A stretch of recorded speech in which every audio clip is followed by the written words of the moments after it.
Hello Year 7, welcome to another week of virtual learning. Continuing with the Village project, which from the feedback I'm getting from people you all seem to be enjoying, so that's good. I'll do now though is not to do with the Village project as ever, is to do with the Wind in the Willows, which your assessment is on at the end of the summer term, not this half term, the end of the summer term. So just want you to think about something really rather than do a quote explosion this time. Why do you think The Wind in the Willows is still read all over the world today? Why would that be? It's a book that was written well over 100 years ago. The ideas, well not the ideas, but the characterizations are quite old-fashioned and so on. So why do you think this book is still loved all over the world in many different languages? Completely up to you what your response is. Write it down, and when you've done that, go on to the next slide. Okay, our learning objective today is to write a newspaper report. When you come to your GCSE, I mean, it's a long way off yet, but when you do, the second half of the first paper in English language is some kind of writing to a form. So it might be a speech, it might be a letter, or it might be a newspaper article. So that's why we start practicing these things now. So write into your books your title, which is writing a newspaper report.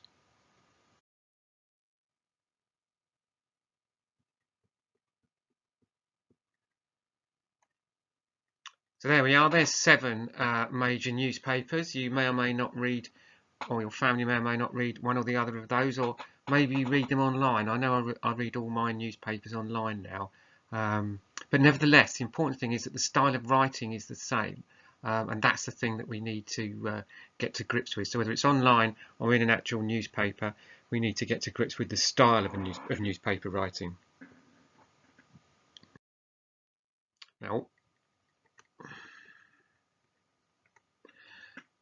what things do you need to include in a newspaper report? It needs a bold headline, obviously, something that attracts attention. Miss out small words such as a and the. You know, from a headline, man eats custard, the man or a man eats the custard would be the grammatically proper way to put it. I mean, that's as far as the tabloid papers are concerned. The Daily Mirror and the Sun and so on. In the Telegraph, the Guardian and the Times and so on, they tend to not go for those shortenings, but we're going to do that today because it's good to play around with puns, and you'll find out what they are in just a minute.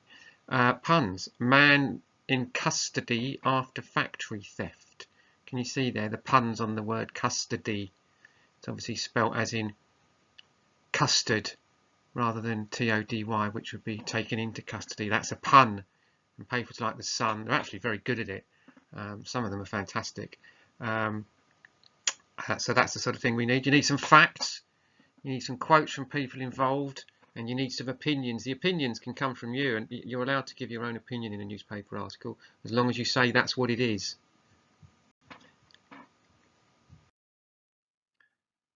The writing task today is there's been a spate of burglaries in the village. I want you to write a newspaper article about this.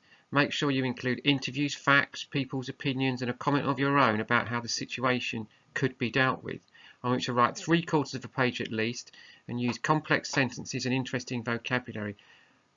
But before you do any of that, I want you to decide what the newspaper is called. So I'm really looking forward to hearing. So let's have a guess. What could it be?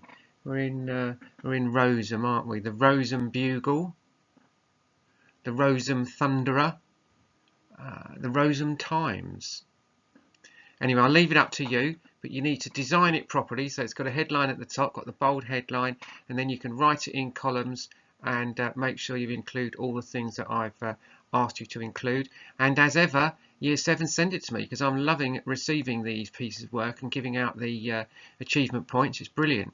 So do that and send it to me, and I will speak to you tomorrow. Thank you.